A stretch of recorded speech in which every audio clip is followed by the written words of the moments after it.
The mic drop.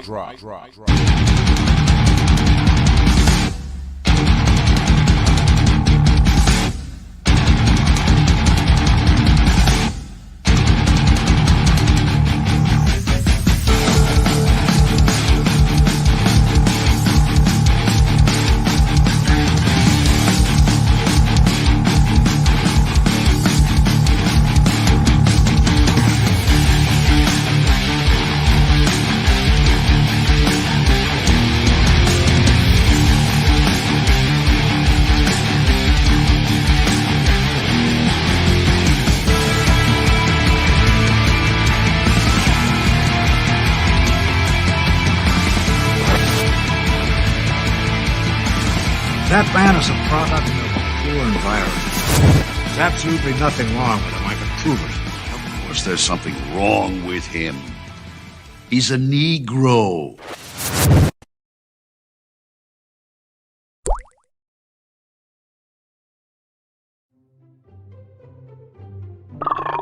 Oh, man. Space bores me.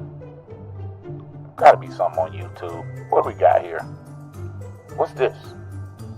Big mic drop. In the United States, one big contradiction. Our society has become one big contradiction.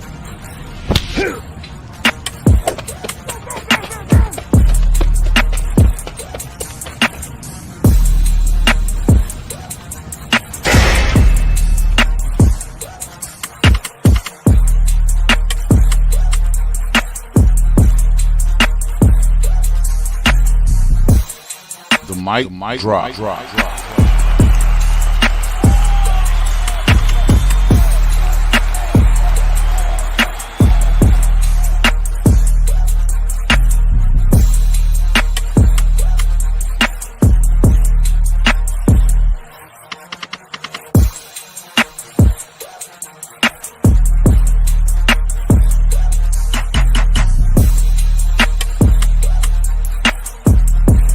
Big mic drop.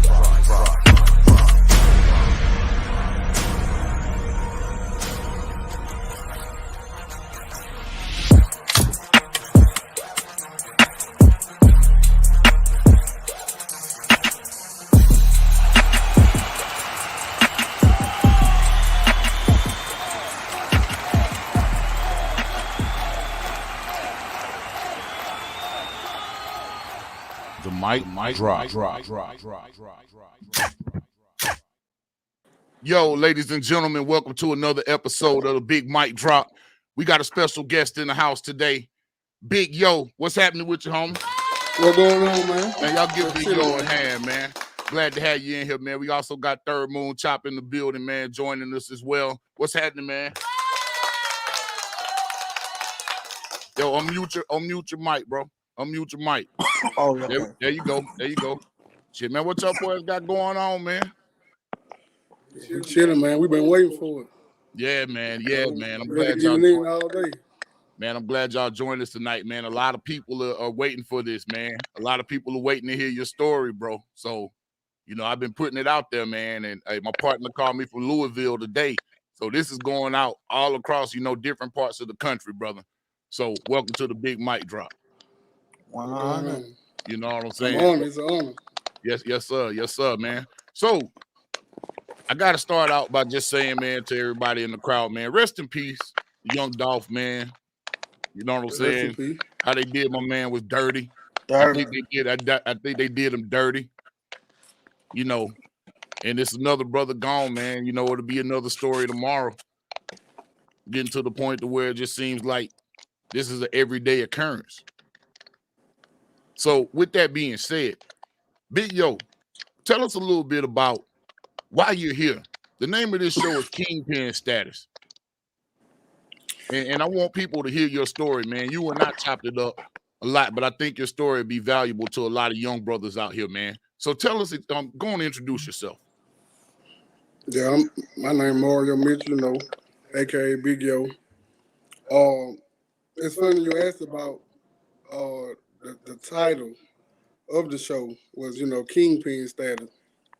And when I seen it, you know, I was wondering, you know, like, you know, why would he use this status. I mean, use this title or whatever. So as I thought deeper into it, you know, I was like, this is something that I could share, and that's gonna grasp in people. They're gonna catch people attention, you Right. know, so I can indulge and give a little my perspective, a better perspective Right. as to what really happened, as far as the Kingpin label, and you know how I was scrutinized and how I was, you know, ostracized, and it was a false narrative and a false label that Right. was put upon me.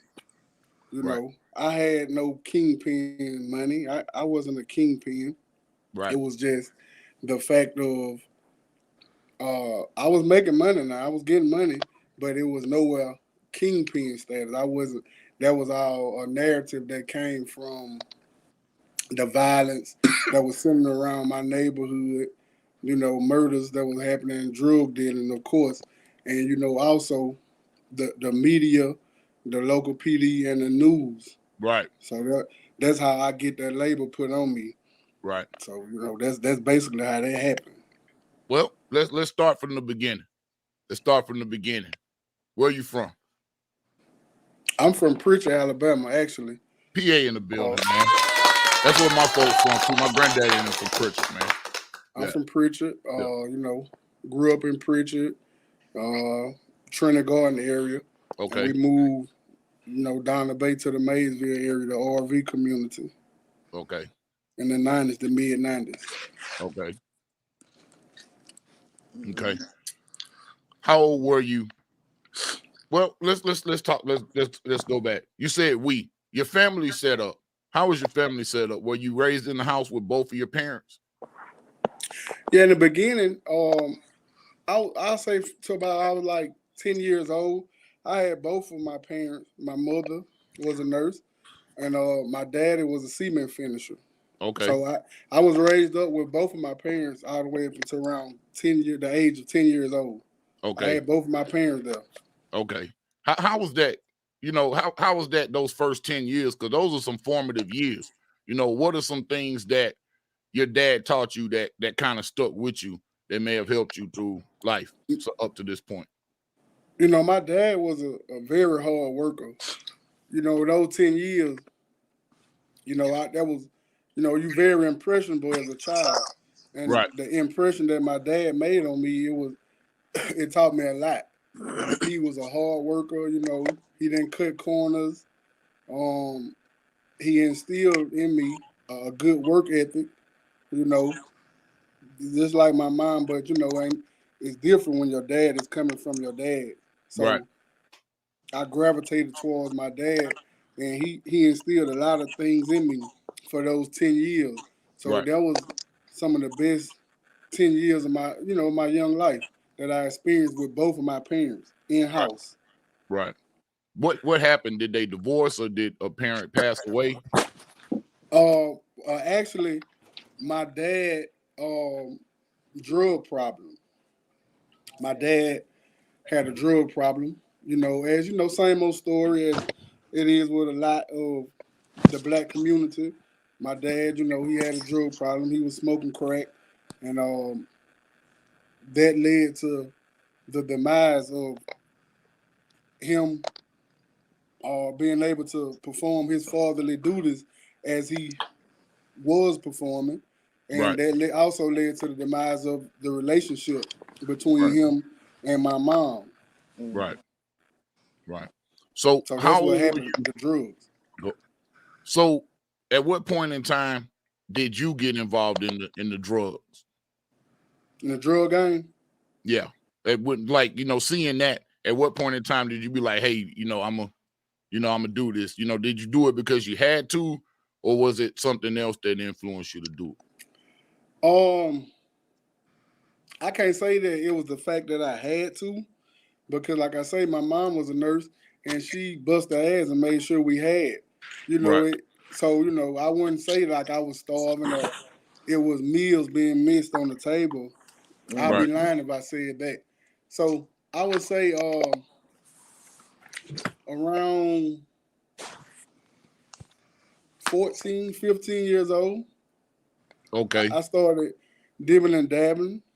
Okay. I started off hustling. Really, I started off hustling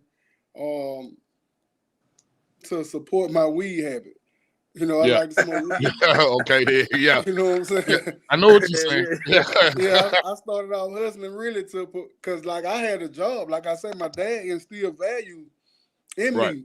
And you know, my mom worked. So I was one of, matter of fact, at the time I was working, I was the only one of the guys that, you know, my crew that I was running with, I was the only one that had a job. Right. Mm-hmm. I was washing dishes at Morrison's. There's a Okay. cafeteria, you know, place, How eatery, and I was old washing how old dishes you was then? when I started washing Yeah, dishes. what age that was? I was at like 15. I was washing. I got a job.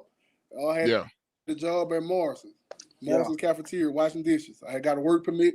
A guy I knew my from Trinity Garden. He was working there, and he got me on at Morrison's. So, like I say, I started off hustling. I mean, I started off working, but I started wanting. I was spending my money. I got tired of spending my damn weed. You know what I'm saying.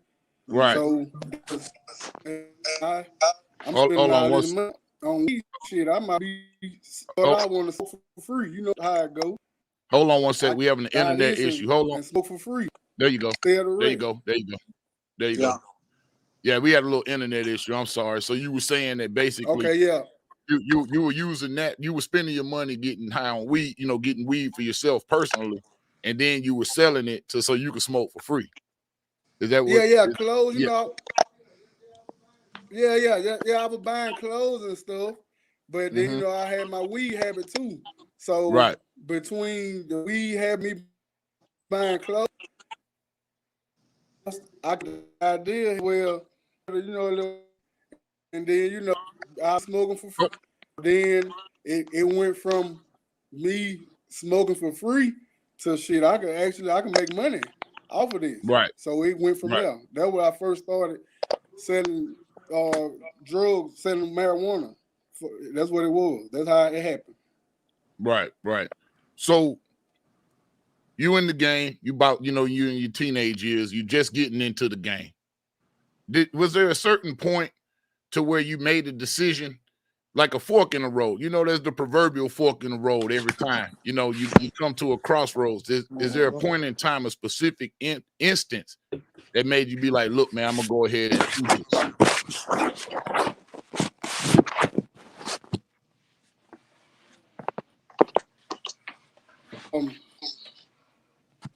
Never. I was okay. It was just, I'm gonna say, peer pressure do play a big part in it. You know, I can't say that. You know, Chop, hold on one second. Chop, you gotta stop walking around on the bottom, man. You got to get off the camera. You gotta stop walking around at the bottom for me, bro. Yeah. Go ahead. Go ahead, big yo. Sorry about that. I can honestly say that peer pressure played a big part in it. You know, just a thing to do that what everybody else was doing. That's what I saw. All my homeboys from prison to Trinity to RV, you know, everybody, they was hustling. That's just what it was. So what year was like this? I say, I got tired of spending my money. What year was this? 1995. 95. That was a good year. 1995. Was a good year. Okay. 1995. So you about damn good year. So how old are you right now? I'm 41. I was 41. 15 years old in 95. Yes. Okay, yes, so sir. yeah, you and I are in the same generation. So we pretty much came up in the same time. I'm 43. So yeah, we're talking about the same time period. So why did you get labeled? You know, I'm familiar with where you're talking about. You know where you're from. Very, very familiar with that area. And that area was, for a while, man, that was a hot spot, man. I'm talking about, it was a lot of shit going on in that area. In that 95 to 2005 range. That shit It was like, hard now. yeah. It was a lot of money getting made over there. I know this. But what The got you Wild labeled West. as a kingpin? What got you labeled as a kingpin?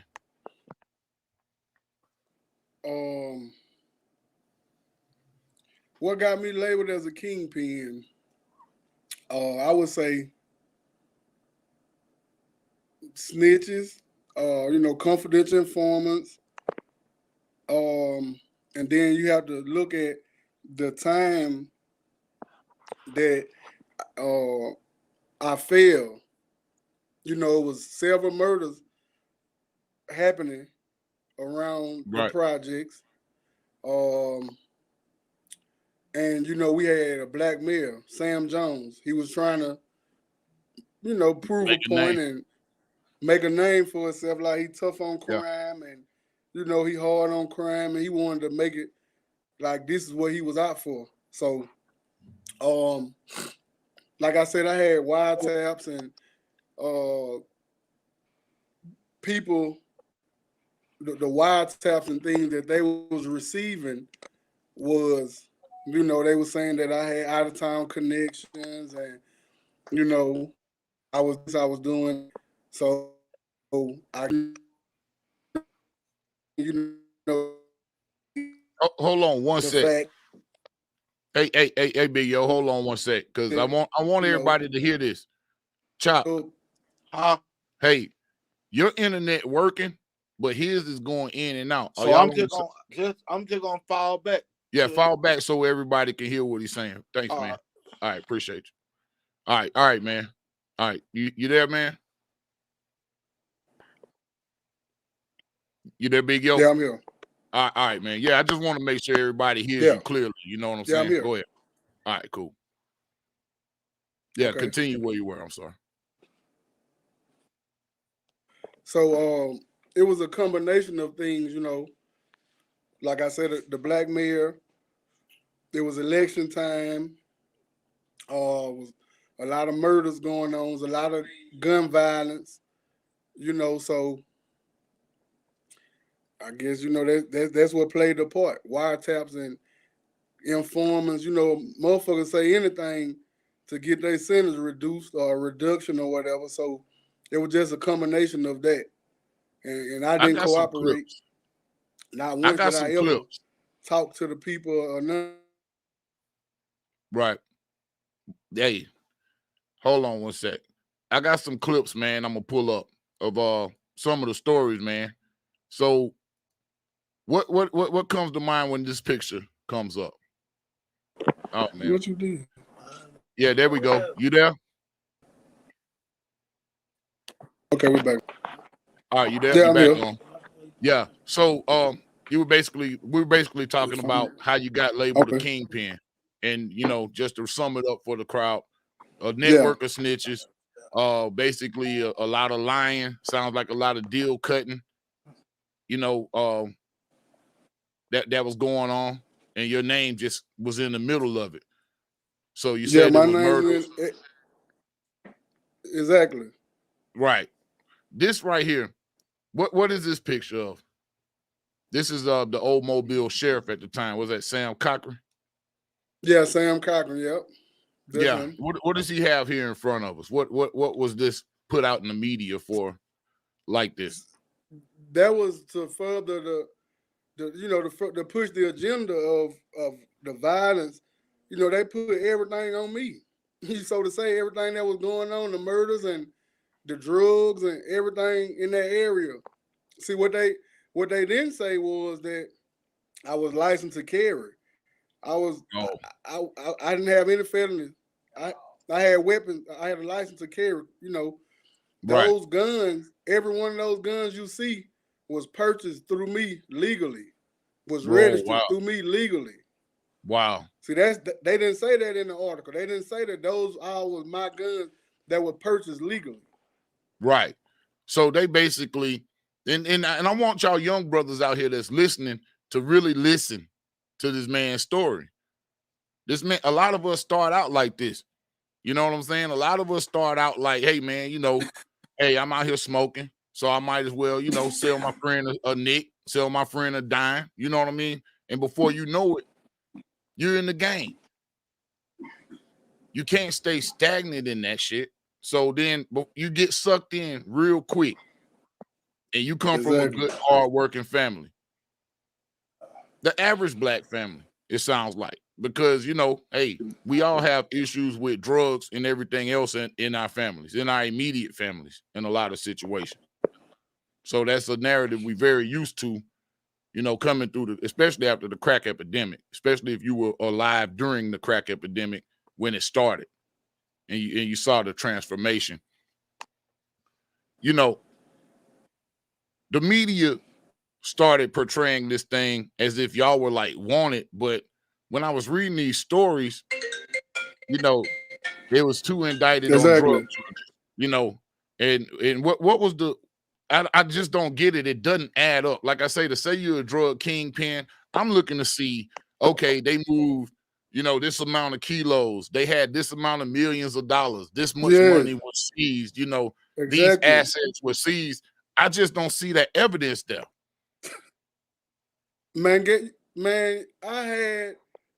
I probably cash money during that time. I probably had like $230,000. That was the most money I had at one time during that time. So, I remember, because I didn't know that I had the Kingpin label on me until after I was arrested, and I had spent like a couple of days in the county jail.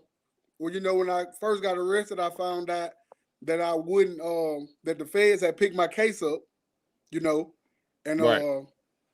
I didn't have a bond, so I knew things was serious, but I never thought in my wildest dreams that I would, they would be looking at me like some kingpin or whatever. So I was in the jail for like 3 days, and I called home to talk to my mom, and it was right. I never forget. It was like the 5 o'clock news was coming on when I called home, and my mom, she answered the phone, accepted the call, and she was crying. So I'm like, Mama, what's going on? You okay? Right. They gonna be, She like, hey, these people got in the paper and all over the news that you're a kingpin. They considering you a kingpin. So I'm like, are you serious? And as I'm talking, the news coming on. So I look up in the county jail at the TV, and there my face go, and here it is again. They pushing this narrative, a drug kingpin. Tell us about Operation Unity. Tell us about what Operation Unity was in Mobile during that time. And for those who lived through the Sam Jones era, the roadblocks, the increased police action, the police, always trying to make contact, people that came through that era in Mobile, understand what we're talking about. That was real Tuesdays and Thursdays type action for everybody in the city at that time. Exactly, real Tuesday and Thursday shit. Yeah, real Tuesday and Thursday action. Yeah. Operation Unity, like you say, a lot of Uncle Tom going on in the city. Like I said, you had a black mayor who was just happy that he was policing the black communities. Now, don't get me wrong, I was doing wrong. Right. Yes, I was. Hell yeah, I was doing wrong. I'd be lying if I said I wasn't. And I wanted to be held accountable for that. I'm a man, I can do my time. Right. But as I got in prison and I started using my knowledge and I looked at him a larger, he was a goddamn coon. Sam Jones wasn't nothing but a coon, man. A real coon. He was over policing the community. I'm talking about a whole lot of extra that he wasn't doing out west. He wasn't doing this in the suburban area of Mobile. Right. Right. So I'm gonna be honest. During that time, go ahead. Go ahead, bro. No, I'm listening. No, I was just saying at that time, man, if you wanted to get, party and shit, you went out west. Yeah. Yeah, you went out west during these days. You ain't go. Yeah, you ain't go downtown. Yeah, Hold on. you ain't going down there. Cause you already know what time it is. Nah, as soon as you get to Broad Street and MLK.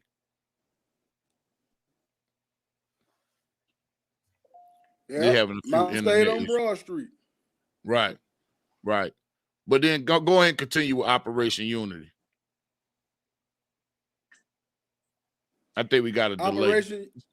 Operation Unity was I think Operation Unity, man, was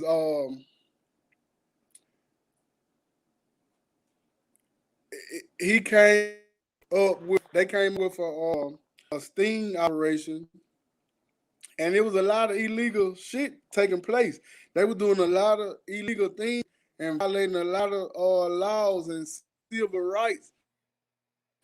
During, it took the prison, get my ass in the law library and really thumb through things, the legal situation, the legal aspect of my case. And I've seen so many of my constitutional rights being violated, and a lot of those bogus ass distributions that they were charging me with, and along with a lot of other people who have not stood up in the court of law today. Right. So operation came up with that. He spearheaded the operation, pushed to further his agenda, as if he really fighting on drugs. Trying to Oh man.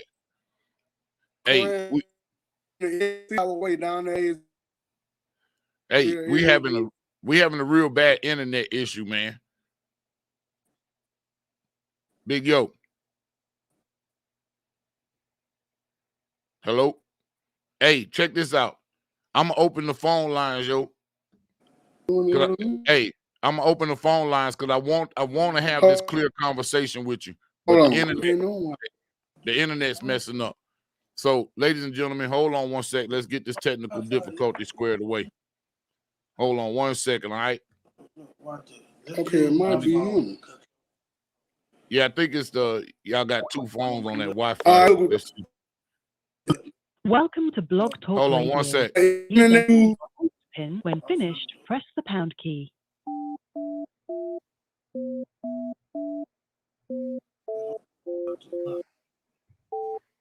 To start your show now, press 1. To hear important... Your show is scheduled to start in 1 minute, 54 seconds. Hey, I'm back. So the phone line's going to be up in about a minute or so. So if we have to finish this on the phone, let's try that so we can make sure people hear what you got to say, because we're having a bad delay on the internet. Let me get on top phone.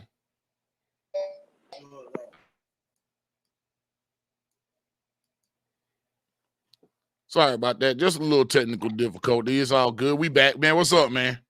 Okay, yeah, we back, man. That's a lot better. A lot better. Thank God. Let's get it. Better. Okay. All right. Yeah, I don't want people to lose the value in what you're saying, brother, because like I said, we talk. So I know just what what you have to offer to the crowd. So let's get it through. Let's get it through. Exactly. All right, go ahead, man. We had some people up in here, man, with some comments, man. He said, brother, give it to him raw. That's Archaea Mitchell. And talking about talking about Project ICE and ATF and U.S. Marshals. Yeah. So what's she referring to with that? Was that part of the whole Project Unity? Operation Unity? Yeah, me and my friend, a friend of mine, my partner, we had the Project ICE, and also Operation Candy Shop. That was separate operations derived out of Project Unity. Oh, that wow. was a federal operation on me and my partner. Yeah. Oh, wow. So when you went to court, your show will go live. Let's skip a little forward. 4. Hold on 1 second. Let this thing go through. 2, 1. Okay. All right. There we go. So we got the phones up, and we're gonna finish the rest of this conversation, but I am gonna put the phones up. All right. So okay. When you went to court, What was that? What was that like? Did you have a lawyer that you paid for, or did you have to use the public defender, or how did that work? How was your legal defense? On which case, state or federal, or what? Because Which I one? was Yeah, trying. what were your charges? Like, really, just break it down for people, because a lot of people on here that are listening may not know anything about this situation. And they may find themselves in this situation someday or not. So break it down, because they might not know the difference between state, federal charges. You know what I'm saying? Local.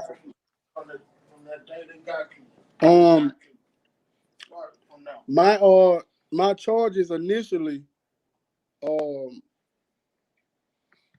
where I was under secret indictment like 9 months. Like I said, me and my partner, we was under secret indictment. Did they send a UC in? Was it an undercover person that was infiltrating? Yeah. Okay. He the feds had got him first. The feds got him first. So when the feds got him and I found out about it, I fled. You know, I left town. Where'd you go? I went to Texas. Okay. I went to Texas, and when I would come back from Texas, I be in the rooms. I'll be playing rooms down, in Mobile.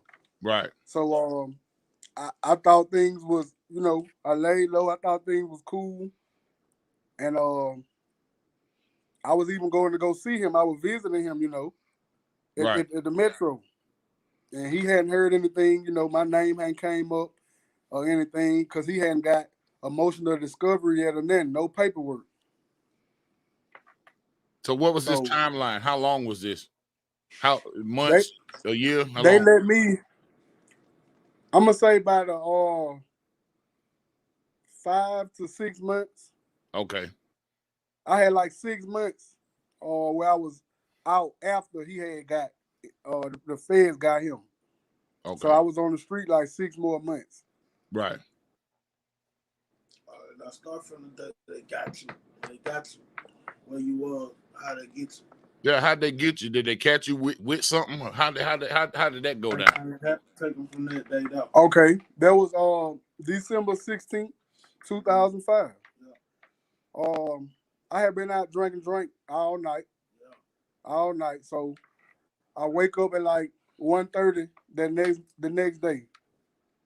I get up, wash my face, brush my teeth. I stayed at spent the night at my mom's house. I get up and I come to the spot the house I had by RV Projects. And I was there like, I'm gonna say maybe 45 minutes, 30 minutes tops. And the people came, they was in Mobile water trucks, they was in Alabama power trucks, they was in UPS trucks parked across the street. Damn. They came from the back, they just came from everywhere. And you said, did I get caught with anything? So this was the feds. This wasn't MPD. This had to be the feds. It was a joint operation, yes. Oh, okay. Wow.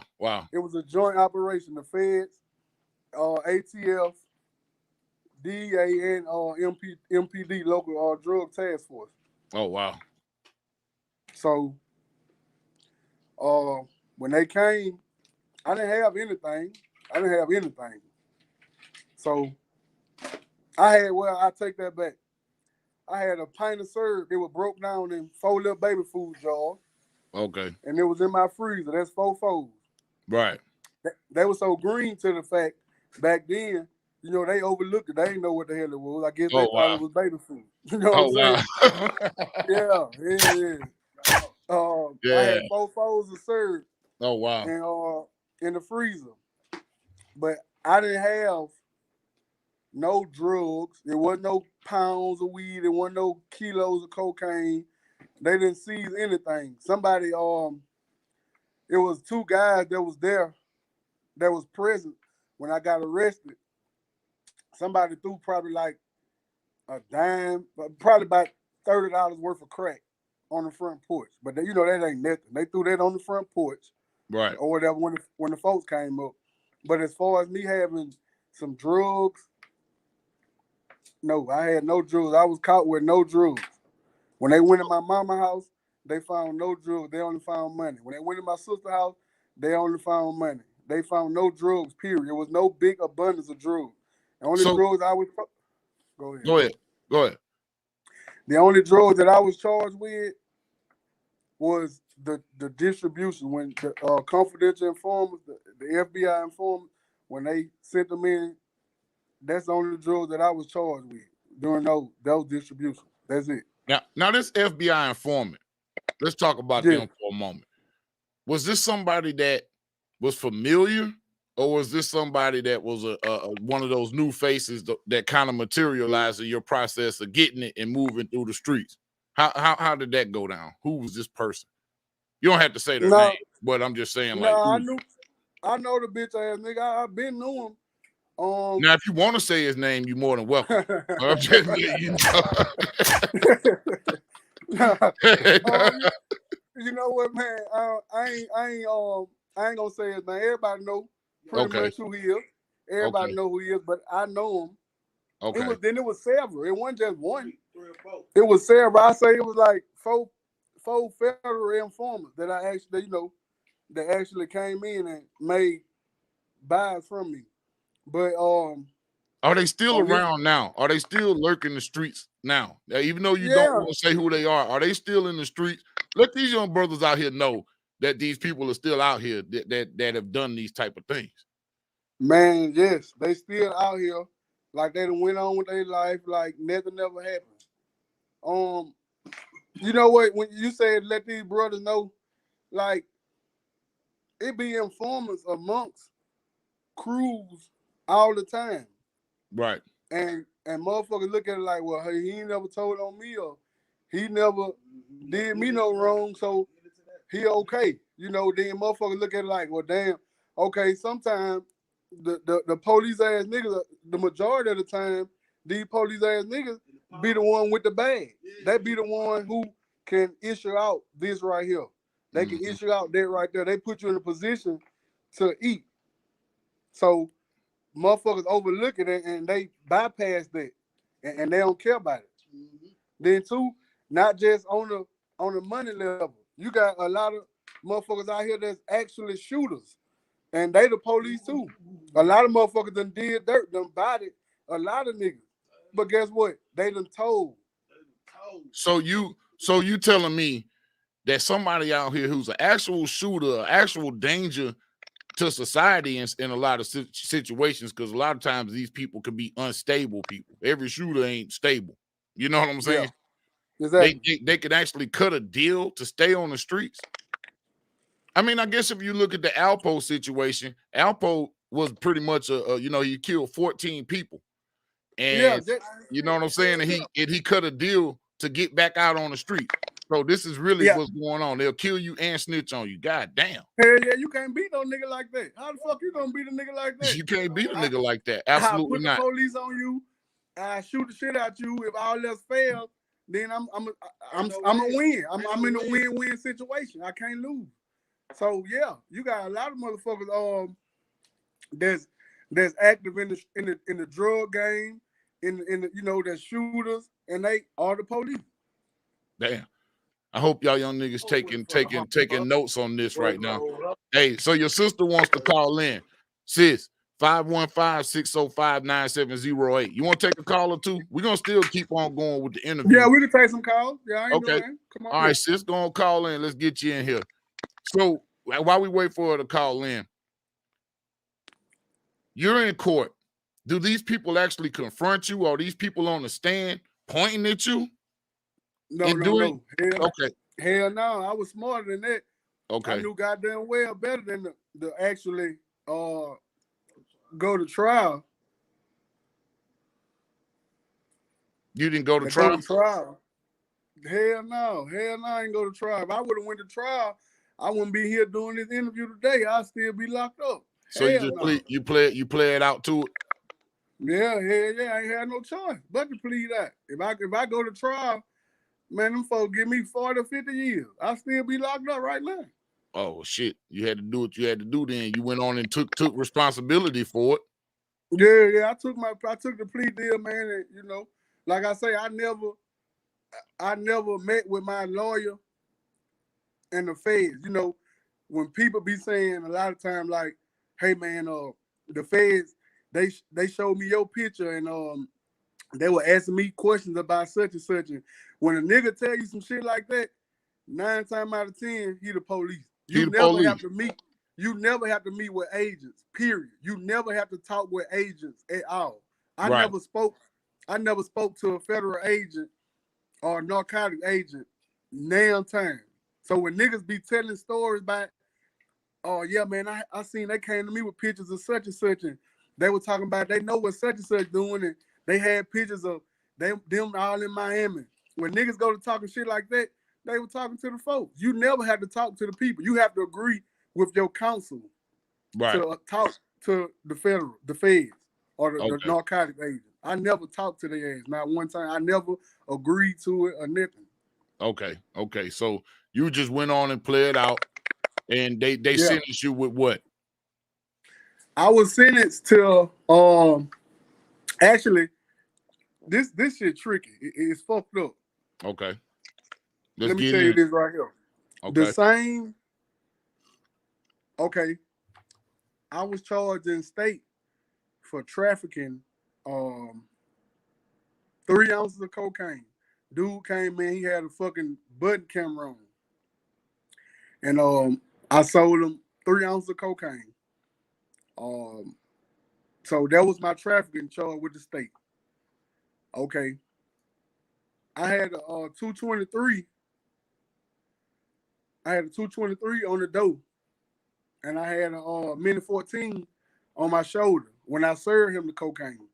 Okay. So that's a 924C. Possession of a firearm during a drug trafficking crime. Right. Okay.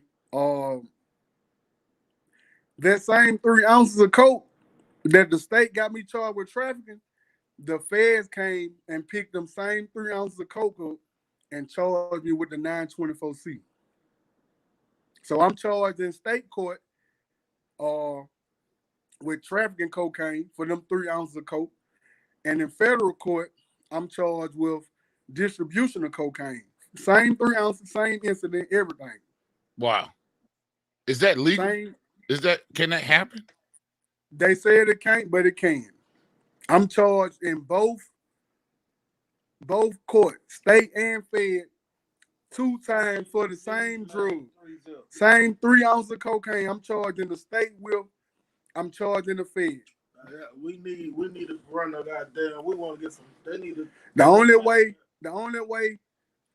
that the feds was able to charge me with any kind of gun charge was possession of a firearm during the drug trafficking 90 crime. seconds.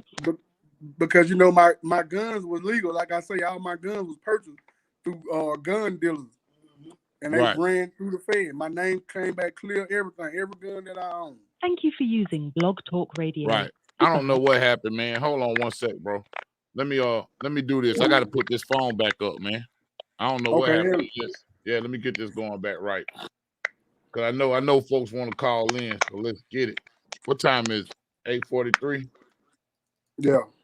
Yeah. All right, I'm gonna have to wait 15 minutes. There we go. Let's do that. Give me 1 sec, man. This is crazy.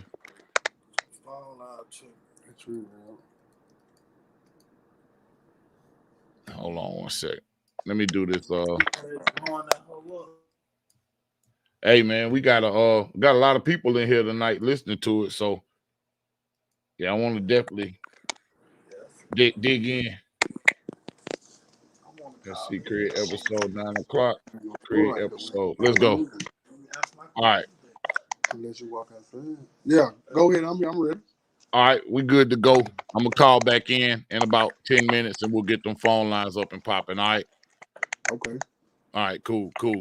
So we got people in the crib, man. We got Matriarch in the building. Matriarch came through this motherfucker the other night and turned this piece out, man. She came through and turned it out the other night. Did you hear that? Did you hear the show the other night, Big Yo? No, I didn't hear. Chop Oh, was telling me about it, man. I missed a good one, man. He said I oh missed a man. good one. Oh man, they went bananas in this motherfucker. But keep going. So you got the same coke and that you're charged with in the state and the feds. What kind of time comes behind 3 ounces of coke? What kind of Man, numbers did they offer you on that? I had several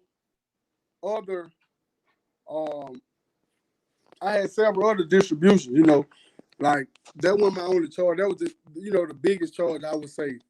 Okay. That was my biggest charge was the federal gun charge and that cocaine. But I had several other distributions. And let me take you back to my arrest date. My mom was arrested. They arrested your mom? Yep, they arrested my mom. And they put a lot of bogus ass charges on my mom. So my plea agreement was that, okay, at the time that they arrested my mom, I had a 12-year-old nephew. And what he was doing was he was stealing drugs from me, X pills, a little cocaine, marijuana. Right. He'll catch me, you know, slipping or whatever. Right. And he would hit my stash. And so he was hustling, you know. He was easy hustling. I had no idea, you know, I had so much going on or whatever. But at the time when the feds came and hit my house and my mom's house, he was there. So when they came in the house, he threw a jacket. He had a jacket on. It's wintertime. He had sense enough to take the jacket out, try to get rid of the jacket, you know. Right. And the feds seen him throw the jacket. So they had my mom charged with conspiracy to distribute to a minor. You know, they know damn well my man got nothing to do with this shit. She ain't even. She's a hardworking woman. She probably don't know nothing Yeah, about no that's shit just like bogus that. in hell. Wow. This just bogus. So what I did was everything y'all got my mama charged with, give it to me. Them bogus ass charges. And I took those charges to get all my mama charges dismissed and kicked out with her record clean. Right, right. So the conspiracy to distribute to a minor, I wore that charge as well. That's what they were talking about in the paper. Yeah. That's what they were talking about in the paper. As if, I'm gonna be honest, they put it as if y'all were selling dope to minors at the elementary school. Yeah, and I know the geography of the area. The school is not that close to where all of this stuff is going down. The school ain't that close. It's a good half a mile. Man, you know, they was charging us with them school zoning laws, man. My lawyer was making the case saying that they hadn't charged nobody with them school zone enhancements for like 8 years. Because everywhere you get caught with drugs, there is a school zone, you know, or a church, or public housing. I was charged with school zone enhancements along with public housing enhancements. That only for us. That was strictly for Operation Unity, Operation Candy Shop. Wow. They don't even do it no more. Wow. Well, yeah, they stopped doing a lot of stuff after Sam Jones left office. Thank God he got out of there, man. A lot of stuff stopped. And I'm gonna be honest, people can say what they want to say about the current administration, but just not having the roadblocks and the jump out boys alone is a relief for a nigga in Mobile. That's why I say, you know what I'm saying? Just not having them alone. Man, he was doing a lot of unnecessary shit. And I don't know if he looked back on it and, you know, see if I don't know if he thought that what he was doing was actually helping the community or hurting. I don't know if he was conscious of the cooning that he was doing. Did it really help the community though? If you look, now we're far enough removed. We're far enough removed from the administration to see, did it really help or hurt the community? This is a question later down the road I'm gonna ask, but I'm setting it up right now. So let's continue chronologically with what's going on.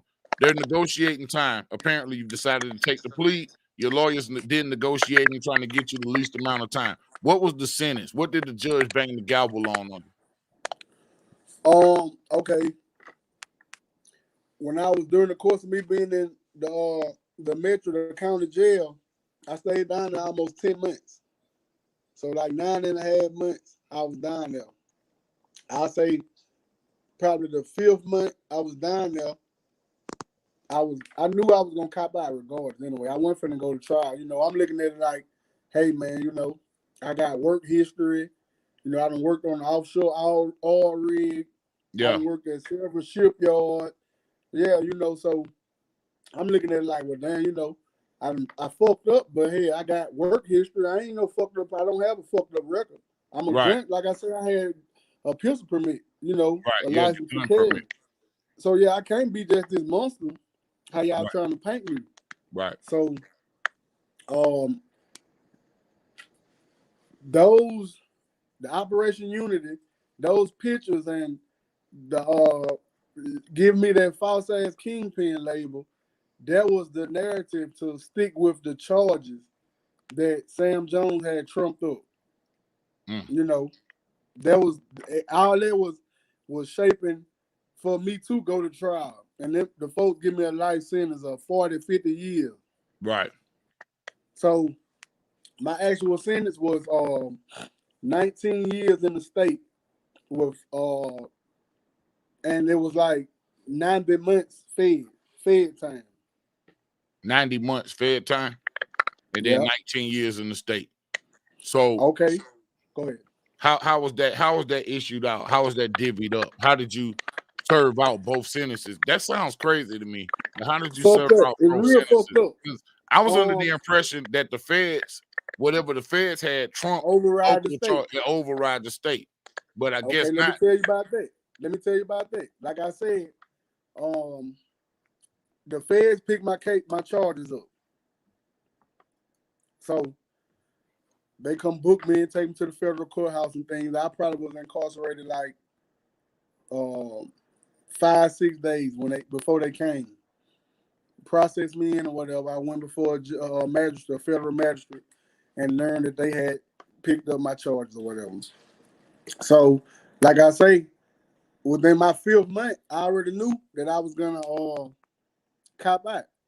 Right. So I signed my federal plea agreement for 90 months. With me getting a year halfway house, take a couple programs, whatever. I probably would have did like 5.5 years, 6 years tops. Right. So I ain't pissed off. I ain't fucked up about it. When the state caught whiff of what happened, them same 3 ounces and the conspiracy to distribute to a minor, the state bought them charges right back up. Damn.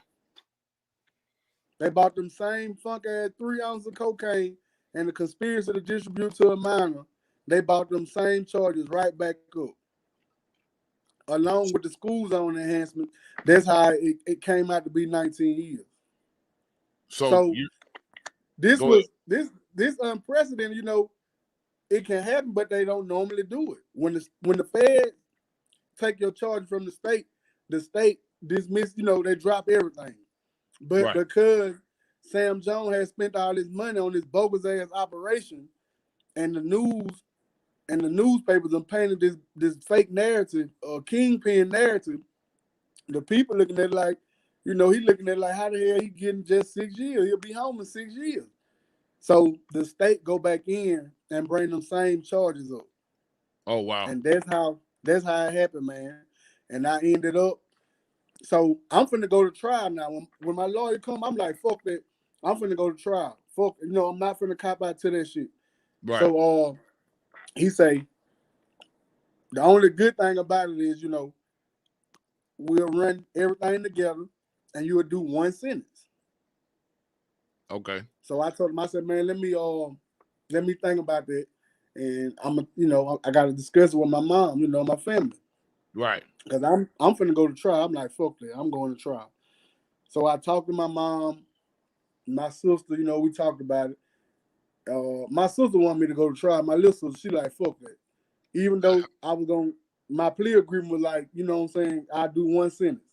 But my mom was like, baby, you know, you guilty, you did some of the stuff they saying, and you know what I'm saying, just go ahead and since you're gonna do one sentence, go ahead and take the plea. Right. So I take the plea. Worst mistake I made in my life. I take the plea and I get fucked over. I take the plea. I was supposed to go and do, like I said, I got it in writing. I was supposed to do all my time in federal custody. I went to state prison first. So when I show up at state prison, I'm telling them like, hey man, you know, I'm supposed to be here. You know, the Fed, I'm supposed to be going to the Fed, like, you know, what's going on and this, that, and the third. So make a long story short, one of my attorneys died. His daughter died. And, you know, he represented my mom, so he can't come and represent me. His daughter represented me, and he represented my mom. So his daughter died. So he ain't got nothing to do with it. My money fucked up. I done paid all my money. That's over with. Okay, get another attorney. I fought from 2006 all the way till 2019. Wow. That's 13 years. I've been fighting with these people to try to get relief. And I'm showing them that I got my time is agreed to do one sentence. You know what I'm saying? I done did my Fed time 2 times. I done did 13 years now. I would have been home after 6 years. Right. So within that time frame of me fighting, you know, I'm with the mentality like, man, fuck it. Can I help? You know, am I gonna get some relief? And I just feel like, fuck it now. You know, I got lost in the system. A first-time offender. How the hell a first-time offender? A first-time offender with no violent record, no violent crimes. Damn. I got 19 years in the state and 90 months federal time. First-time offender. How? Damn. Hey, man, this is getting heavy. I want to get the phones up. We had a couple of people waiting in the queue to talk to you, but I didn't want to interrupt. I didn't want to interrupt where you're at with the story. Come on with it. But here's what we are gonna do. Get the lights up. If y'all fucking with what we got going on the big mic drop tonight, man. There's a lot of people in here, man. So get the lights up. The lights should represent the amount of people that are in here. So yeah, please do that so people can get this message. I also feel like there may be some coons in the house, and I want to make sure there ain't no coons in the house. So what we're gonna do, we're gonna take this quick commercial break, and we'll be right back in about 2 minutes, and then we're gonna talk about prison and what that was like. Okay. That's a bet? Bet. That's a bet. Ladies and gentlemen, a word from our sponsor tonight. Remember how you felt when you introduced your female cousin to your mediocre white girlfriend? Or how about when you went out with your white coworkers at happy hour and ended up losing your job with harassment charges? Or even when you interviewed this nigga, knowing good and damn well you weren't going to hire him because he looked like your baby daddy people, although he was qualified. We at the Big Mike Drop Labs would like to introduce you to Coonitin, a drug for coonish behavior. Doctors reported a 3.8% drop in platinum blonde dark ass niggas last year alone, and Coonitin has a 75% effectivity rate in old ass coon niggas. 9% of working age coons self-reported exercising greater restraint from kissing white folks' asses, thus cutting down on the spread of pink eye in the office. If you're experiencing coonish symptoms, ask your doctor if Coonitin is right for you. Warning, Coonitin does have laxative properties, so don't use it if you're completely full of shit. Coonitin, because coons gotta live too. They might as well be medicated. Also from the makers of Coonitin, divestrogen, a medication for divestors who think no one notices the difference between the wig texture and the texture on the back of your neck. Approved by Dr. Mammy. Patients over 60 are encouraged to receive their Coonitin booster shots every 6 months.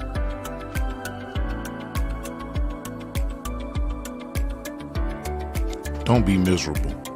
Get your life back with Coonitin.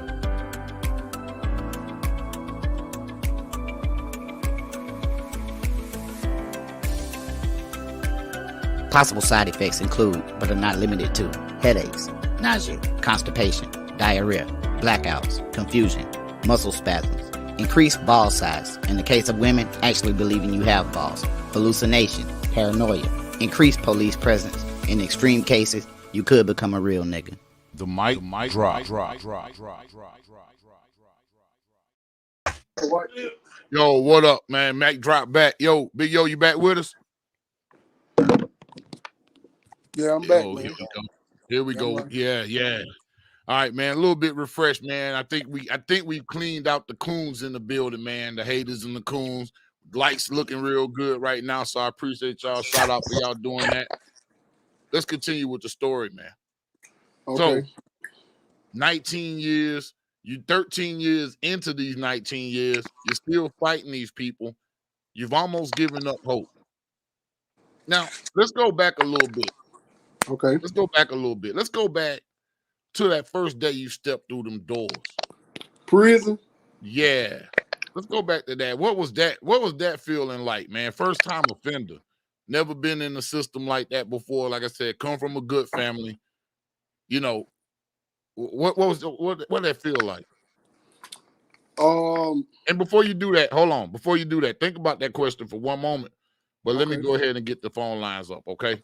Okay, go ahead and get them up. Let's go and get the lines up, man, because they ready for you. Birthday walking through the gate. You already used to it because you've been in the Met, though. It's different, though. It's still different. Welcome to Blog Talk Radio. Please enter your host PIN. When finished, press the pound key.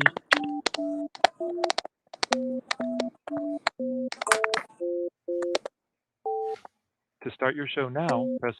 Since it appears you're calling back into a live show, we are reconnecting you now. Your show will go live in 5 seconds. 4, 3, 2, 1. All right, we back live, man. We got Big Yo in the building, ladies and gentlemen. 515-605-9708. We're talking about his story. And right now we're getting into the first day you walked into prison, man. Man, the first day in, you know, everybody be talking about the first day out, but the first day in was a motherfucker. It was dehumanizing.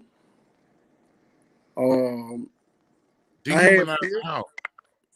It's dehumanizing. That's an interesting choice of word. What?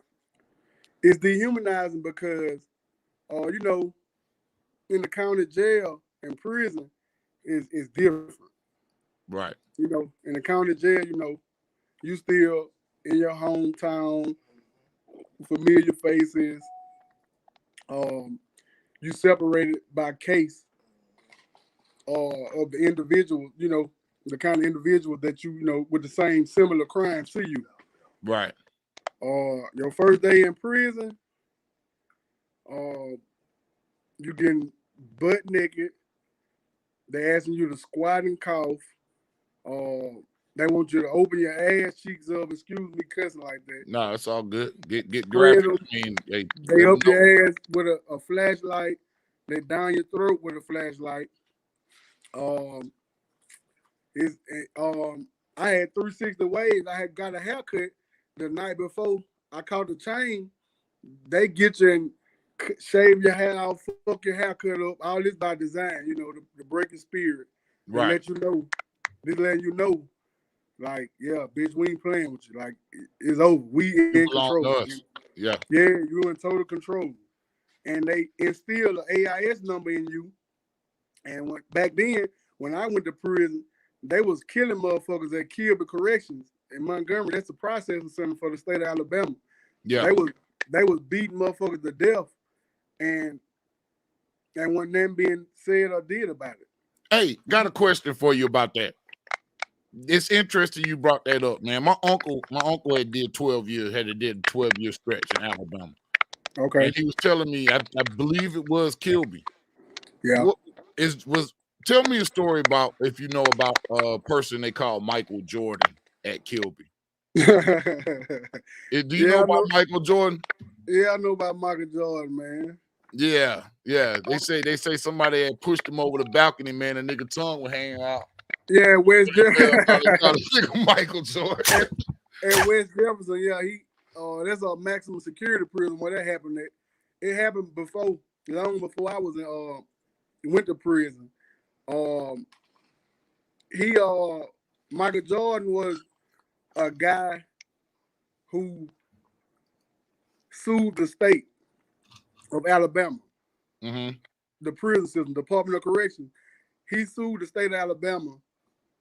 He had a lifetime job with them. He couldn't get fired, and he got a lump sum of money, and he had a lifetime job and all kind of benefits, and he couldn't get fired. That come from him getting hurt on the job. They tried to kill him. He almost died. Right. At Donaldson. They called it West Jefferson. So he ran Kilby, so to say. He had more power than the warden at Kilby. Right. So he slapped inmates. He stripped inmates butt naked in the kitchen, the cafeteria where you go eat your food at or whatever. He'll strip your butt naked if you think you got something on you in front of everybody. You know what I'm saying? It's just, he was horrible, man. He was horrible. He was real horrible. Yeah, man. I didn't mean to do that name drop, but I remember hearing a story about that. So when you said Kilby, I'm like, So how long was it before you, I guess, got as used to it as you could possibly get? It took me, I'm gonna say it took me like 3 years. It took me 3 or 4 years to really get in my head that my freedom is in somebody else's hand. You know, because when I first came in, I still had some money and stuff. So I'm under the impression that I can fight it.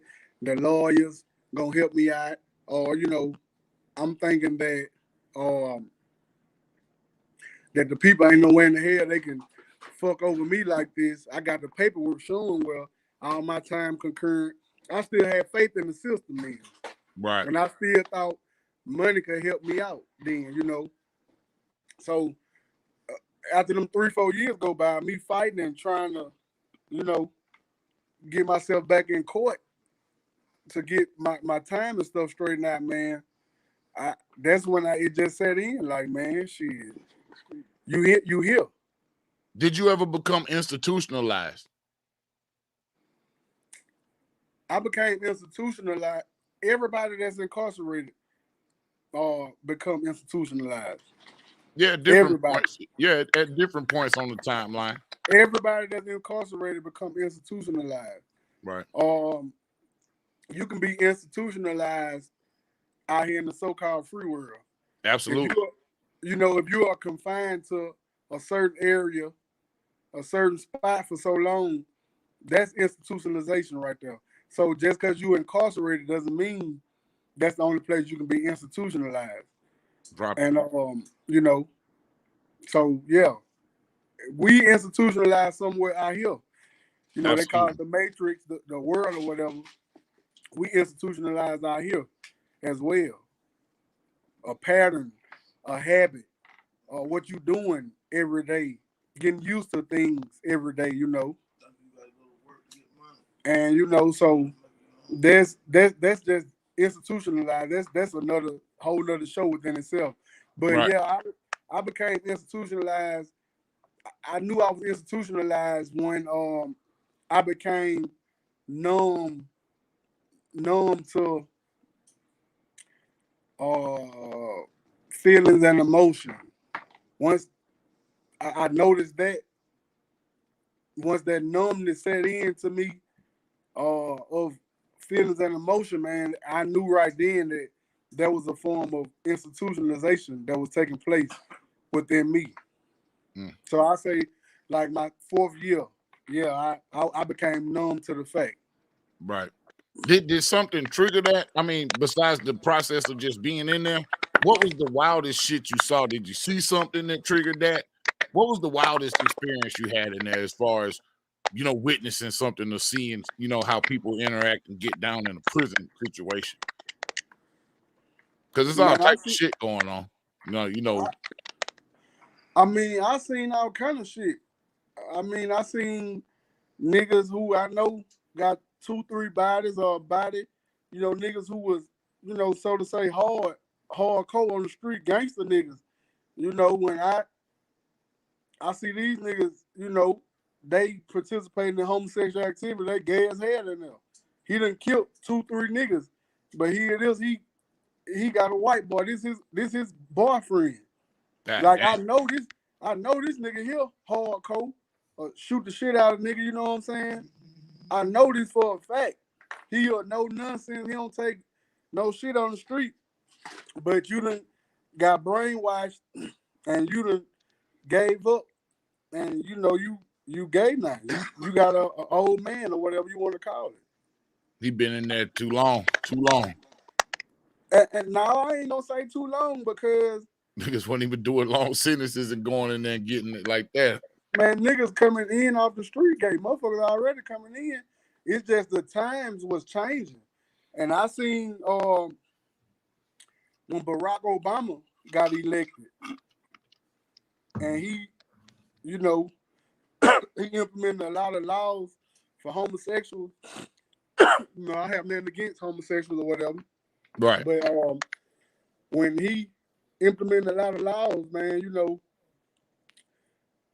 the people was coming off the street, the guys that were coming off the street, a lot of young guys or old guys or whatever, they came in like that. It wasn't the fact about, he done did 10 years or he been gone 20 years or, that don't make you indulge. Right. You know what I'm saying? Some people coming in off the street are homosexual. Right. They was in the closet or whatever. But it's a mindset, man. You know what I'm saying? It's a mindset. If that's what you want to do, that's what you're going to do. If you're weak-minded, that's what you're going to do. Right. Because, it shouldn't, a place shouldn't make you change your sexuality. Boy, your situation, your situation shouldn't make you change what's in you. You know if you got morals and that's what you don't, if you don't believe in this, then why are you participating in this type of activity? If you weren't doing this on the street, don't let, because you incarcerate, dictate your sexuality. Right. Did you ever see any violence? Did you see anybody, kill somebody? Did you ever witness that while you were in there? Yeah, I witnessed a couple. I witnessed probably like 5 or 6 deaths within my whole time. Yeah. Drug overdose and just knife violence. People dying from knife fights and stuff. Yeah, getting cut. What did that do to you mentally? I mean, I don't know. I mean, look, I understand the conditions in PA and the conditions, down in, the Ville, down in Maysville. But it's not a situation where it's that many. It's not popping off every day like that. It seems like in prison, shit can pop off any day, every day, just due to the sheer situation. People locked up, and it's a bunch of guys with a lot of testosterone going. I didn't. To be honest, man, me saying the murders and shit like that, people ODing and knife fights and getting stabbed and stuff, really, that didn't really bother me because, like you say, I was used to that shit from off the street. Right. That didn't really bother me. I'd be lying if I said that. Right. He said be lying if I said that. Yeah. Yeah, I'll be straight up lying. Right. If I said that didn't bother me at all. Right. They had absolutely no. It ain't affect me. So that didn't bother me. I seen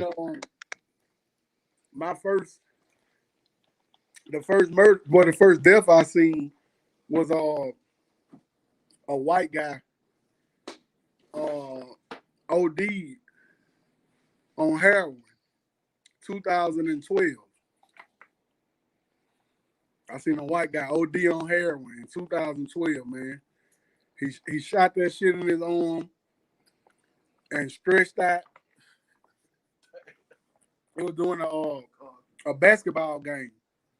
It was the NBA playoffs. And the junkies, everybody pretty much hang with who they hang with and whatever. Right. So, we not thinking nothing of it. Nobody ain't gonna care. We really ain't thinking nothing of it. This is what he do. Right.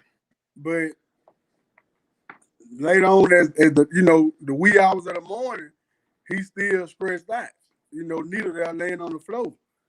But he done turned purple. Purple is bluish color, So now, it's like get his ass up out of here. And the folks came in, man, and he was DOA.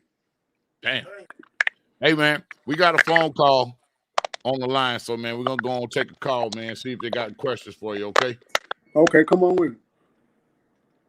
Let's see. Yo, you on a big mic drop? Who we got? Hello, this is Arkia Mitchell. Hey, how you doing?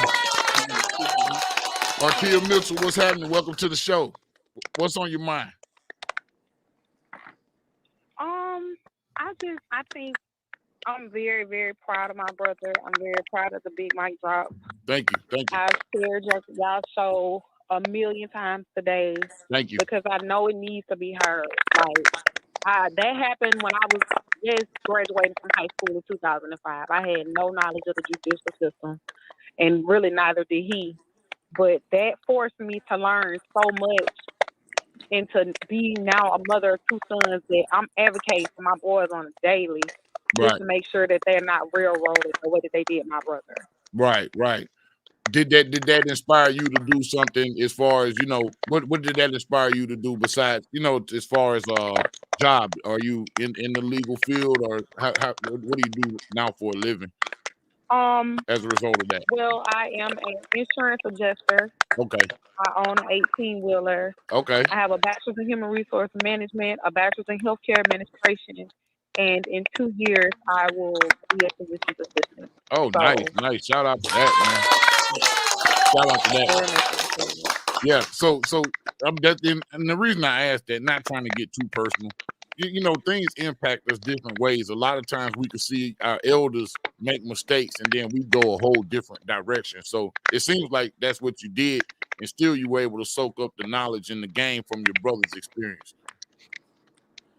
What do you got to ask him tonight? He pushed me. He's pushed me a lot. Like, he made sure, even during the times of me going to school, even though he was hustling, he made sure I was at school on time. I was going to have the nice clothes and shoes. I was going to have the best of everything. Like, he didn't play by school. I was still getting money for my grades. Right. I couldn't wait to bring home my report card. Right. Like, he most definitely was an advocate for me to be a good student. Nice. Absolutely. What do you have to say to him now that you right here with him, on the line, man? What would you say to him? I want to tell him thank you so much for just being the strong Black man that he is and going through all of the adversity that he's went through. We've seen a lot of loss. He experienced the loss of our father, one of our sisters, aunts, grandmothers while he was in jail. R.I.P. Mo, Isaac, just Corey. We lost a lot, and he lost a lot, and he wasn't able to just grieve with us as a family should be. They blocked so many times they wouldn't even let us bring him home for funerals. They would, they're not close enough, or this, that. Like, they were low down and dirty the entire prison sentence. Right. So I'm proud of him for going through it, because a lot of niggas they wouldn't have made it under that pressure. They would have cracked. They would have been killed themselves, cracked up, been a sissy, been the law, turned into a coon. Like they wouldn't have been able to just send 10 toes down like he did the entire time and remain solid and still to this day, still be going through, will still be solid. Absolutely. Absolutely. That's good shit, man. So I definitely salute him. And it's an excellent example. Matriarch is right. It's a great example of sibling love and support, man. That's awesome, man. Y'all have a special relationship, I could tell. Yeah, Oh yeah, hell I definitely did the full sentence with him. Yeah. I never wavered on him at all. As a family member, you just said it. You did the full sentence with him. So to the brothers out here listening, man, that may be going through something or may be involved in something. You know, if you're at a crossroads and you got an opportunity to go another direction, you know, think about your family, think about your little sisters, your little brothers, and people that are gonna have to do the sentence with you. It might not always turn out as good as this. That's what I was gonna say. It don't happen like that all the Yeah. time. You know, sometimes it be an anomaly if you can find one person to do your whole bid with you and not miss a beat. You know, that's hard to say, man, because I ran across so many hundreds and hundreds of people who had nobody. Right. No visits, no phone calls, Christmas boxes, packages, whatever. Didn't have decent tennis shoes they could purchase. Couldn't even buy deodorant. Or, if you have nobody, everybody not a hustler. Everybody not can adapt to their surroundings. So, like I said, I see hundreds and hundreds of dudes, man, that didn't have anybody, and they did their time by themselves. Wow. So let's skip forward, and I won't keep your sister on with us. Let's get to closer to the time. At what point in time did you realize that, hey, I'm about to get out?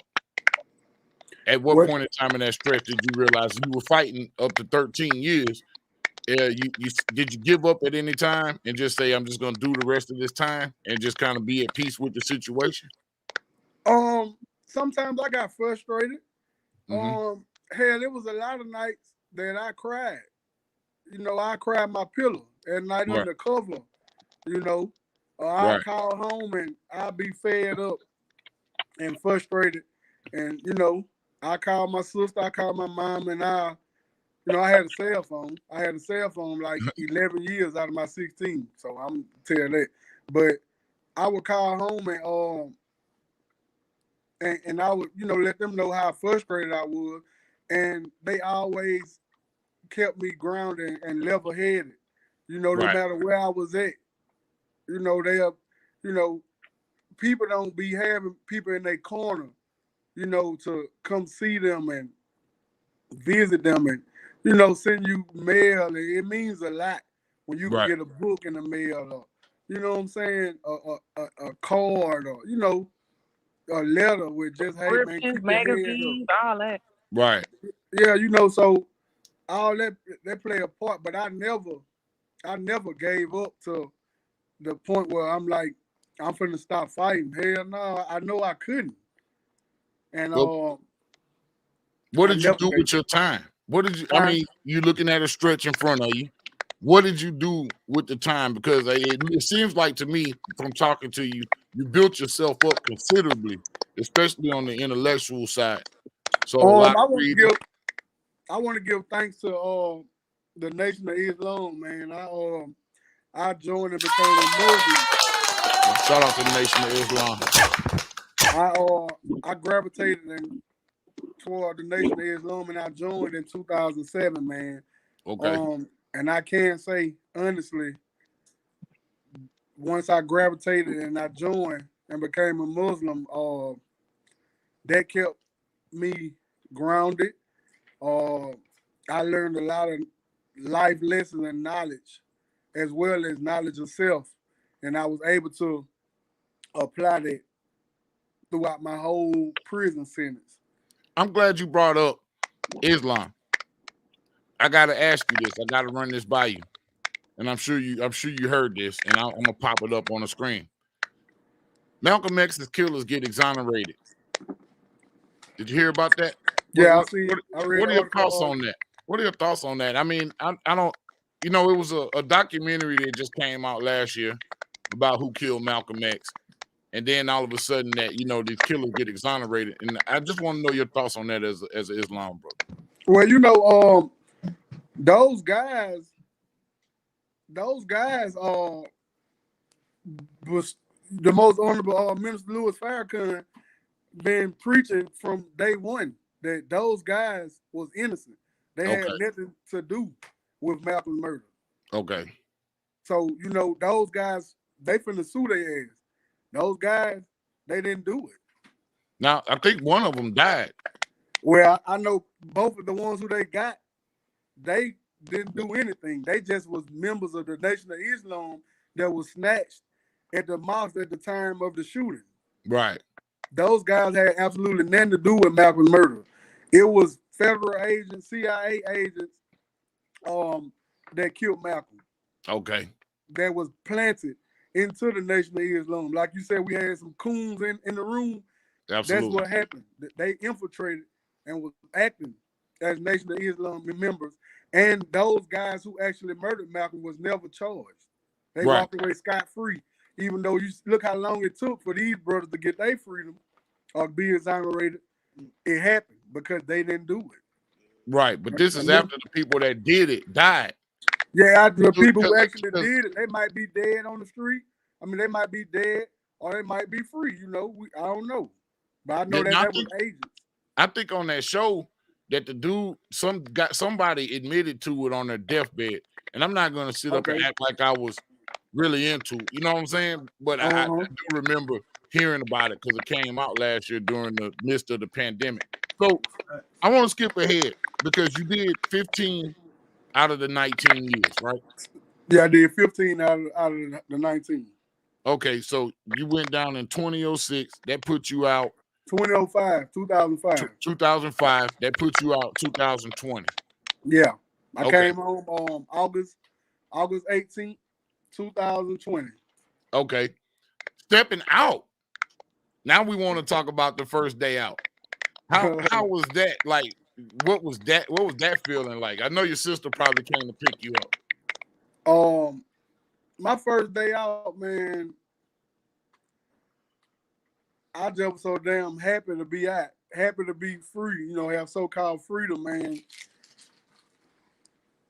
It was short-lived, because I had to leave federal prison and go to and get on federal house arrest. I had to get on house arrest, you know. Right. So my first day out, I was enjoying it or whatever. I'm at work right now, but doing my interview. But I had to leave federal prison and go. They gave me like 4 hours before I had to go and get the ankle monitors on my leg. Yeah. And it took 2 hours to get home. Right. 2.5 hours to get home. So I got me some food, some seafood and stuff, and I mean, I was just so happy to be out, man, and, you know, and be free. That's all I was thinking about. Right. At least being able to breathe the free air, and, you know, if you wanted to walk out on the porch without worrying about, you know, somebody else, you could do that at least. You know what my main thing, my most important thing was, man, was taking a damn bath. Oh, yeah. I could imagine what that bath was like when you got up out of there. Yeah, I could imagine what that was like. You know, man, I had took 15 years worth of fucking showers. Right. So that was one thing I had always told myself from the county jail when I got incarcerated. Every year in prison, I would always have in the back of my mind, like, man, you know, I'm gonna sit in some water. I can't wait till I can sit down and soak. Right. In some water, you know, you take number showers. Right. So, yeah, man, that was the main thing on my mind, man. Give me some good seafood and just soaking in a good tub of water. When I got in it, you know, I was full and I sat back, everything, you know, going 100 miles per hour, of course. But once I sat down in that good hot tub of water, you know, things start, you know, falling in place for me. Right, right. Started getting a master plan together. Yeah. So you get out in the midst of COVID. or was it before? You know, you got No, out. I came home. You I got came out in home. the midst of COVID. I came home early due to COVID. Oh, okay. Like I said, I was a first-time offender with no Right. violence, period. So Right. I qualified for a program to come home early. Shout out to Trump for putting that program in Yeah, place. shout out to Big man. fucking Trump, man. Big Trump. Yeah, I'm gonna be honest, man. You know what I'm saying? I didn't talk my shit about him, but now Yeah. sitting face to face with somebody who actually did benefit from that, it Yeah, I kind of benefited from it. It kind of hit different. You know what I'm saying? Hell yeah. Yeah. Yeah, that's the first time, and the impact was so prestige. This is the first time niggas getting out of federal prison that ain't telling on nobody, getting their time cut, and they ain't telling on nobody, and they ain't doing no shady shit. Right. You know what I'm saying? This is the first time. Like I know a lot of people that came home with 5 years still left on their sentence, 10 years still left on their sentence. I think they was capping it off at like 12 years. You can have more than 12 years left on your sentence. Right. But this the first. It was unprecedented, man. Yeah. A lot of people, benefited from that. Word. Big Meech's brother came home. He still had like 10-some years plus years. A lot of people had a lot of time left to do in federal prison, man. And that was unprecedented. So yeah, shout out to Trump, man. Yeah, man. Shout out, man. We're gonna definitely shout out to that, man. So stepping out, world totally different now. In more, but with the pandemic, what was your thoughts when you got out here and really got in the midst of what was going on, man, in that time in 2020? I know it was kind of mind blowing. Man, I was, incarcerated. You kind of thinking like, man, that shit fake. Ain't no fucking corona, and it ain't real, and it ain't never like the flu or cold. But man, shit. When I came home and I actually seen all these motherfuckers with masks on, and I done lost family members that had COVID. My girlfriend had COVID. My mom had to be hospitalized. I caught it. Like, that shit real, man. And, it just was a lot. It was a lot to digest. Yeah. So let's get into a little bit. Let's get a little bit deeper since we kind of opened the COVID. Come on. The COVID thing. It's a lot of legislation of laws going on surrounding the vaccine. I don't know if you want to disclose your thoughts on the vaccine or not, but what are your thoughts on the over legislation and how they're legislating this vaccine situation since we brought up COVID and you've had experience with it? Well, me being a member of the Nation of Islam, I know our history with the United States of America. Right. And to be honest, I think the vaccine is some bullshit. But I'm vaccinated. I just got vaccinated like last Thursday? Okay. Last Friday? Yeah, I just got vaccinated. Okay. But that was a decision that I prayed on. And I have family members and people that I love I love and care about. My nephews, my girl, my mom. Like I said, people contracted it. And my mom is real sickly, man. I made a decision for me to get vaccinated, because God forbid if something happened to one of them and it was another COVID-related illness or death or something, I would feel bad. If it was I would be feeling like, damn, man, you played a part in that. My mom's 70 years old, man. I don't want to go around my mom and not be vaccinated. The older you get, the weaker your immune system becomes. Right. And she already sickly. That's real. Yeah, that's real. So I don't I'm not gonna force anybody or say people should get it or shouldn't get it. That's something that you have to think about. But you know, a lot of people, my thoughts on the vaccine was, you know, is they trying to force it on people, trying to force it. And then, you know, people were saying, well, hey, they putting a microchip in you and they're going to be able to keep up with you. And hell, should they do that by cell phones? Right. They keep up Absolutely. with us. They spying on us by cell phone. They spying on us. They keeping up with us through credit card chips. And, you know, so this just my rationale on how, on the reason why I went on ahead and got it. Right. Hey, we got another call on. Come on We got 656 in the building. Who we got? You know who this is. This Sabrina, Miss Texas. Miss Texas, what's happening? Uh-oh. It's about to get up. It's about to get up. Well, we got Big Yo in the building. You got any questions for the brother? Yeah. Okay. I definitely do. Hey, how you doing? Hey, how you doing, Sabrina? So I live in Mobile, Alabama. Hey, baby, how you doing? I live in Mobile, Alabama, from Texas, of course. So first of all, I want to say, you know, welcome home. You know, I've been listening before I, you know, called and chimed in. You know, because I like to listen to what's going on before I put my big mouth out there.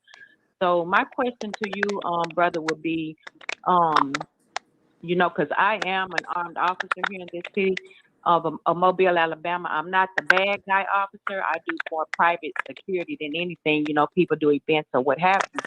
So let me ask you this: being that you know you sound like you were done injustice, you know, with your time, you know, from the federal and state levels, you know, what have you. So being that you're back in Mobile, have you considered anything of you know, educating our people on the justice system, how to be more educated on the justice system so that they will not face these things that you know that you have had to endure and go through, and trying to fight through understanding the system even as you were incarcerated, and then still did not get an understanding or even any justice while you were being served because you had to serve at that time. And so have you considered, you know, being in any kind of, you know, and I say that because, you know, do you know Chris, Champ Napier, Chris Napier, Champ? No, I don't know him. Here in Mobile, you know, here in Mobile, he was actually served time for murder. Hey, but Sabrina, with all due respect, I don't want to talk about somebody else on here without them being here. You know what I'm saying? Like if we saying their whole name, yeah. What's the rest of the question for my man though? I'm not talking about someone else. I was trying to get to the point. No, I'm saying you dropped his name though. I don't want to do that if he's not here. Oh well, okay. You he's see what I'm saying? my homeboy, so we cool, we tight. And if I say his name, he know it's coming from a good place because you know I don't name drop and do reckless stuff with people's names. That's not what I'm about. So, however, my point was, he served time. He got pardoned, but he has a book out that he's been out here, you know, selling to the public and traveling abroad. You know, at this point, he's from here, Mobile, and he educates the people on his struggle. And he's gotten so far with his message that he's actually been placed on the legal aid board here in Mobile, Alabama, to help people pro bono.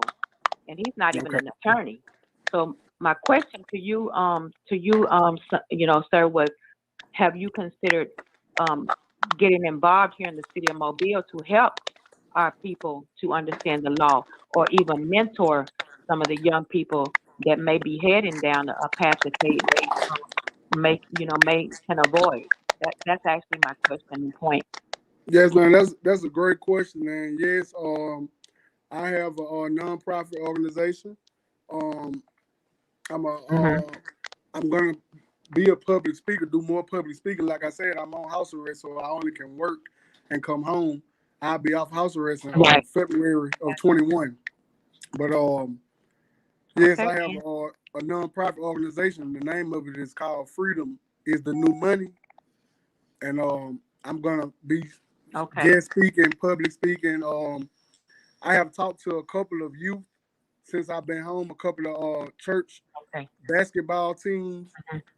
I was set up to talk Mm-hmm. to Wilson football team, but things fell through due to COVID protocols, and I wasn't vaccinated during the time. So and we had COVID. Like you said, I came Right. home we're in the So, middle of COVID.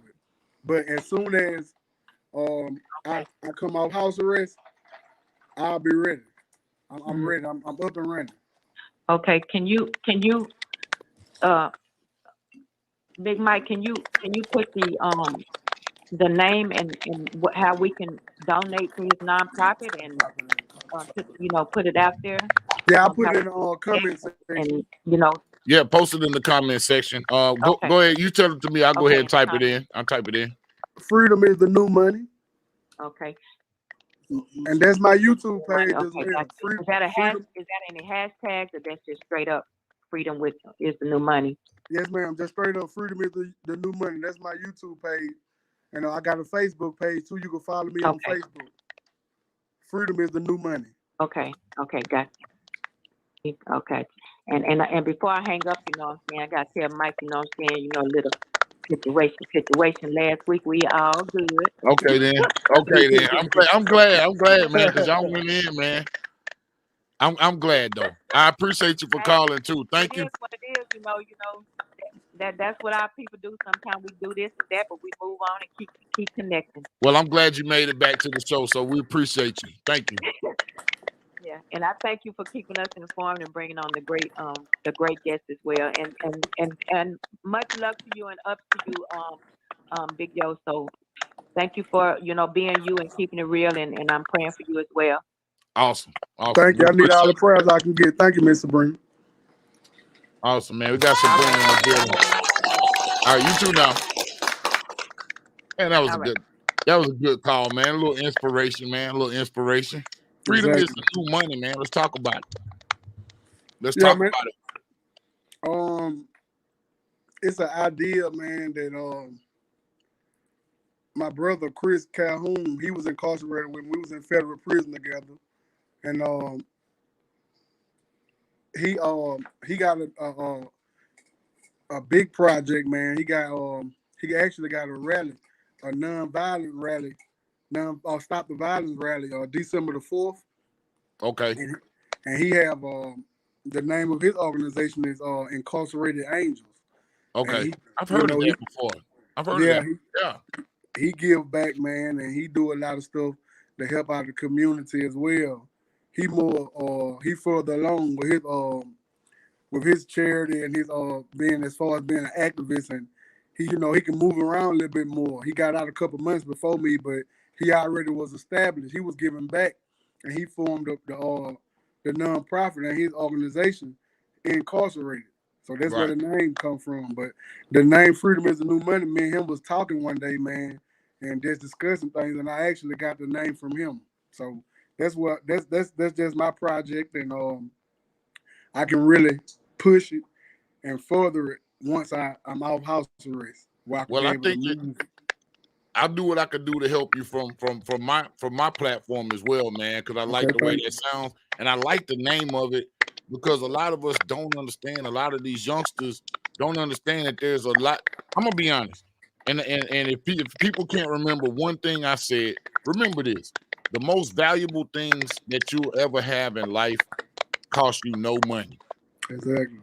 And so overvaluing money, I think time and freedom is probably the most valuable things you have, man. Because if you could, see your family, see your kids, you know what I'm saying, stay out here, work, meet other people, just have a Exactly. regular social life, man. Money That's gonna really come. money's gonna come. It's gonna Money's gonna come. come. And And even if you're short on money, you still gonna have good times. exactly. Yeah. That name, man, it meant a lot to me, man. It took for me to lose my freedom, have it stripping away and taken away from me, and to actually even have money and make money in prison and lose it, some of it, and for me to come home and actually see how important and how valuable your freedom actually is. Your freedom is priceless, man. Absolutely. And I'm a firm believer in that, man. and it was hard for me when I lost my freedom like that all of a sudden. Right. And to do 15 years and know damn well I'm supposed to be doing no 15 years. That taught me a lot, man. So yeah, man, if you out here, man, and you in a situation where you hurting or things ain't going your way, man, just keep at it. Pray to whatever you believe in, whatever God or whatever title or whatever, and just focus in on what you're trying to do. Right. And think about making a poor choice, a bad decision, you know, and right. Just think about it, man. You know, it's before you make a stupid decision, you know what I'm saying? It don't be worth it. It really don't. If you could change anything, and I put it up here, but if you could change one thing about the system, your life, about the whole system, and I said system, but let's just replace system with matrix. Anything that's going on, if you could change one thing, what would you change? If I could change one thing, I would want to go back and undo the systematic oppression of destruction and breaking down the black family, removing, because all this is documented and this is true, removing the black man, the father, from the family. If we had the father present in the family, a lot, our current conditions would be totally different. Let's just say if we go back to 1950 and we can stop the systematic plan that they came up with to separate the black man from the black family and the household.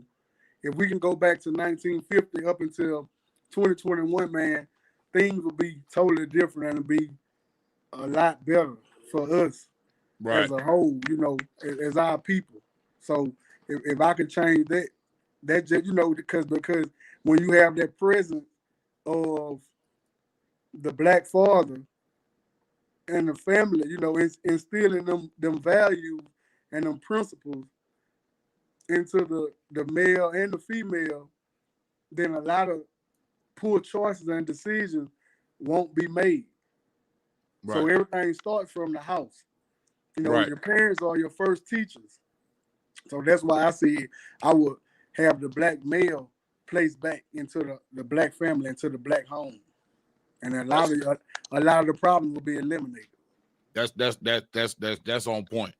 That's on point. And I'm gonna tell you what that systematic thing was called that they did to us in the 50s. And it's up for debate. But in my opinion, it was called integration. Integration. Yeah, the most honorable Elijah Muhammad and the honorable Louis Mills Farrakhan, they was totally against integration. Right. And our people couldn't see it. They couldn't see it back then, They looking at it from, like the grass is gonna be greener on the other side. And that ain't the case. And that wasn't the case. But like you said, that's up for debate. That'll be going a little too deep right there. You know what I'm saying? Yeah. For how far into the show we are, you know what I'm saying? Yeah. Like, I really want you're gonna be coming back, I assume. I hope of course. The show and chopping it up with us, so we can get. I mean, because this is a complex brother, people. You're not gonna figure everything out about Big Yo in an hour and 49 minutes. You know what I'm saying? Over a 2-hour period. Everybody's, complex, man, complex individual. Y'all know a lot more about me because y'all been seeing me for so long, kind of exposing myself. But I would definitely like you to come back to the show. I want to go and put that out there right now. Before we wrap up, my last question to you. If you could change one thing about your experience, would you change anything? And if so, what would that thing be? When you say my experience, what you mean? Okay, so the first thing I asked, like, if you could change anything for us for the system, but now if you could go back and just change something for Mario, not even Big Yo, what if you could change for Mario? If I could change one thing for Mario, I would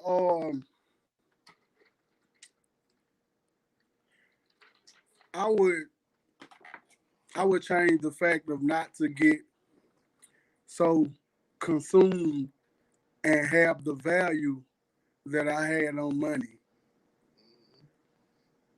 You know, I got consumed in the fact of having money and making money and became a slave to making money, which is a slave to money. So if I could consume, if I could stop that, the consumption, me getting consumed by the money and the idea of money and putting the emphasis that I put on having money, I would never have went to prison. I never would have did that time. I never would have got fucked over by the system if I wasn't, wrapped up and caught up in money. And I praised money, how I praised it. And the greed and gluttony, that's what led me to my demise and what led me to getting fucked over by the system.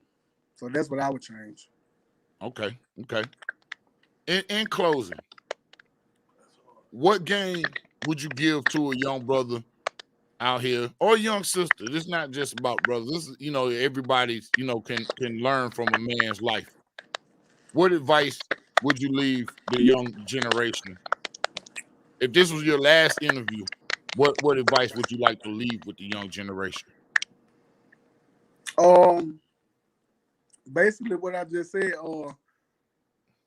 I would want to leave, man. I would just say, stop putting so much value in money. Because once we overvalue money, we start to devalue people, and we start to devalue real life experiences and just the human experience. You know what I'm saying? Once we let money overtake our mind and we have that money mentality, even though we have to have money to live, yes, but I would just say never lose focus and thought of who you are and the actual human experience, man. Sometimes, like I see a lot of young guys, and I seen a guy like 2 weeks ago, and he came up to me and he was like, "Man, what's up, man?